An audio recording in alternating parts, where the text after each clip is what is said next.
everybody. Welcome to The Right Conversation with 𝐒𝐲𝐕 Pheasant, where we talk about the hard stuff. I get into the real good things that you really want to hear when you listen into conversations with people. Look, communication isn't the biggest problem on a team. The biggest problem on a team is not having the right conversation soon enough. And the right conversation is really about 5 factors. Talking to the right person about the right thing at the right time, with the right tone and intonation, and with the right intentions. So join me for the right conversations that I have with my guests, and you get to hear all about the hard stuff. You're going to love this. So let's dig in. And there are a lot of service advisor jobs out there, and there's a lot of commission money that can be made on a service advisor. And, if you go to a dealership, that's who you're going to be greeted with, right? That's your first connection when you pull into that driveway, right? Who's or greeting an independent, you? Right? An independent, right. That's who's greeting you as well. And they're the conduit between the customer and the technician. So they first share the customer, like what's going on, what does that sound, asking the right questions to give the technician the information they need.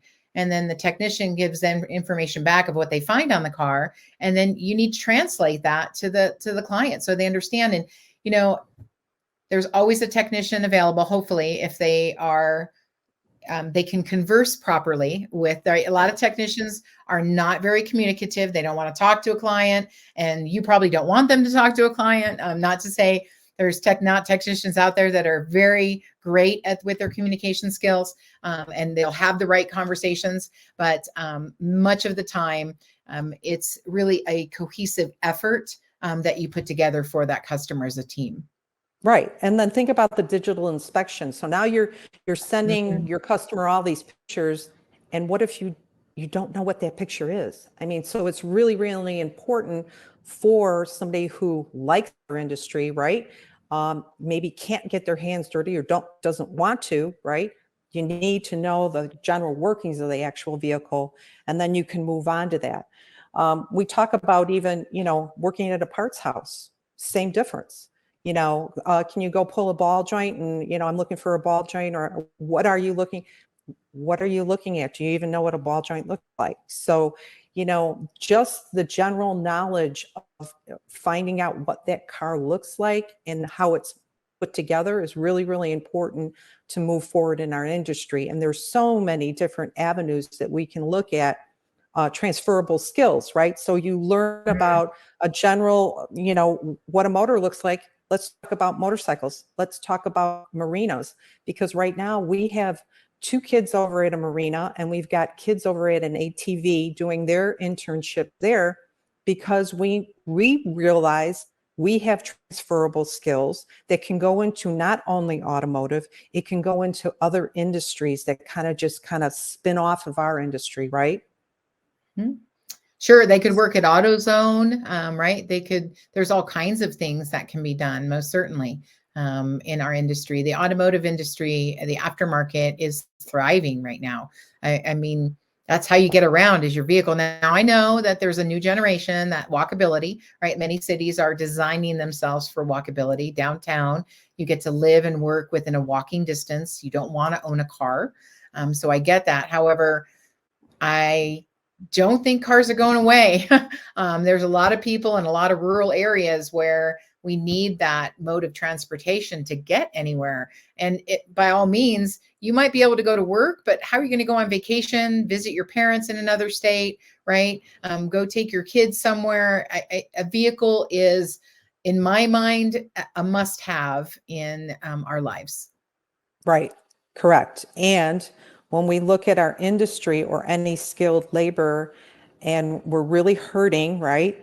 It's an earn and learn type of a atmosphere right now. So education now is turning to, it's called career pathways endorsements. So in Illinois right now, you can get a career pathways endorsement in the transportation cluster, but you have to complete 60 hours of that. When we're looking at workplace learning, if you talk to the education system, they're now flipping that, because they're looking at culinary, they're looking at welding, they're looking at collision. and they're providing that earn and learn type of a atmosphere where you don't have to go to a four-year college, where you can have a successful career path. And let's talk about that. The reason why Give Me 10 is an easy ask is because it's just the kickstart to our industry. It just gives a soft entry. So we soft entry it, right? And then they grab the 10 hours and they love it. Then you have, companies like Napa got a great internship type of program. We can now invest our money into that student because we have a relationship. And then the other thing that happens, say the kid doesn't work out and this is just not a fit. It was a 10-hour ask on your part and the student's part. You found out it didn't work out. The student's part of your community. They realize what you've done for them, right? Yep. Now they're your And it comes customer. back. It comes back. So it's a win-win no matter if they're with you or if they're not. The whole idea of the program is to get them engaged somewhere in our industry and not let them go. So I'm going to give you 10 hours in collision. I'm going to give you 10 hours in automotive repair. I'm going to give you 10 hours as a service advisor. I don't want to let you go. I want you to stay in this industry. Let's find a good path for you. But we're going to do it simplified. Absolutely. I'm sorry, say the last thing, Sue. Simplified. We're going to simplify it. So that's kind of like why the Give Me 10 has been working. We've adapted it now in Oregon. We've got a couple other schools that, because we're on the education side, we're not only on the industry side, but we also are talking to the administrators, the educators, and we're talking to the career pathways endorsement people that are providing this type of a new way of earn and learn. I love it. I really love it. I think that you're really developing the workforce.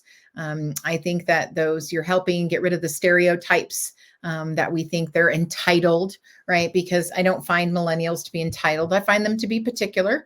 I think they want to have a certain leader, and I do think they want the earn and learn environment. Right? We taught them as parents that you can do anything if you apply yourself to it, and so that's what they're looking for when they work. Is they don't just want a dead-end job. They want something where they can develop. They want something where they can continue to learn. And so I think apprenticeship, if you're a shop owner and you're listening, I think it's really important. Think about it, 10 hours to give somebody, to get them to know your shop and what's going on in the industry and paying it forward. And I do believe that good energy comes back. And that's what that's about, right, Sue, is that putting out that good energy, whether they make it in the industry or not, they know who you are as a shop, what your integrity level is. And look, people will do business with businesses that care in the community, that are making a difference. I did that in our shop probably 18 years ago. We're at 20 years in our shop, one of our businesses that we own. And we knew that community involvement was going to be mandated, not only like to be a good business, but to have people want to do business with you. People are now looking at companies and saying, what do you do to give back? How are you paying it forward? How are you participating in our community? I mean, we keep you alive as a business. So how are you helping our community develop? And again, that was 18 years ago. We started doing that and we're still doing it. And I think 2020, that's one of the things that came out of it as well, is we started moving that direction. And then that just exemplified it, that you really do need to put it out there to make a difference, to be the one, to put your hand out. And I see that that's what Give Me 10 is. Give Me 10 is really about putting your hand out and giving somebody a leg up. Right. And just giving them a picture of what your day going into work, what does that look like, right? And how cool is that? And then if you can engage workforce development, which I'm very strongly want to encourage everybody out there to look at that. And because you can, as a small business, benefit with a relationship with workforce development. We had 18 technicians take, and this was during COVID, take a bunch of classes that we got a grant for, and it was to basically upscale everything that we're doing, you know, and get them educated. And the grants are out there. I mean, Ford is using it in our area. So the dealers have already tapped into this, and the independents aren't doing.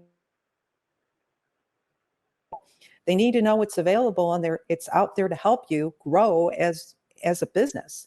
So why aren't you tapping into it? Why aren't you checking it out? So So that's tell me, just one thing. how does somebody tap into or find out where their connection is with workforce development? Do you call a college? Do you look something up on the internet?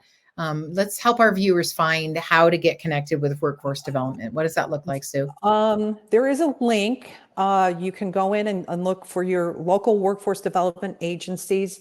And if you put your zip code in there, that'll direct you. You can contact me, and I have a nationwide workforce development person that I've partnered with.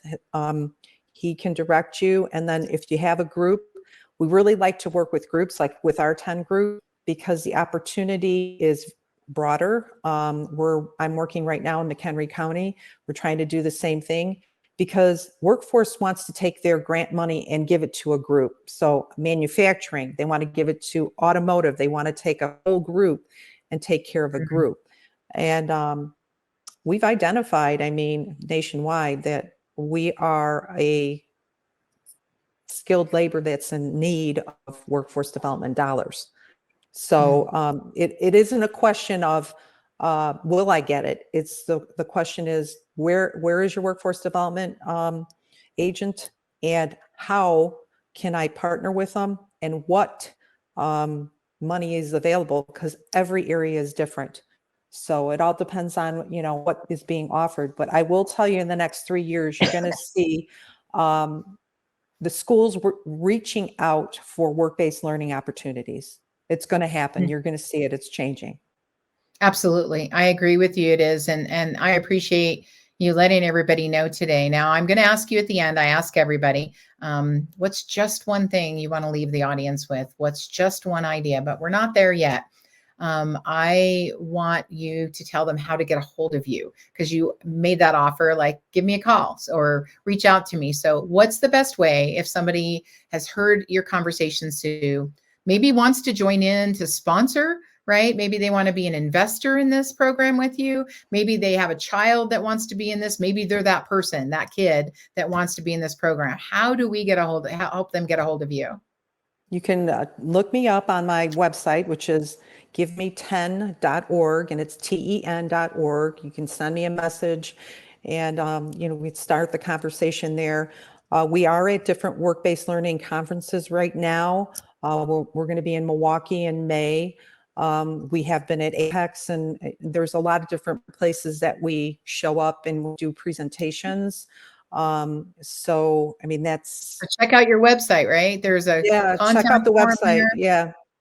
right. And, we've got that up on the screen, but if you're listening, just spell out the words giveme10, TEN.org. Yes. And I guess the takeaway is, it doesn't matter. The just one thing. Are you ready? Just one thing. Are you ready? I'm ready. All right. I'm ready. Sue, what is your just one thing for our audience today? Just one thing is, it doesn't matter how small your business is, you can engage a student, you can grow.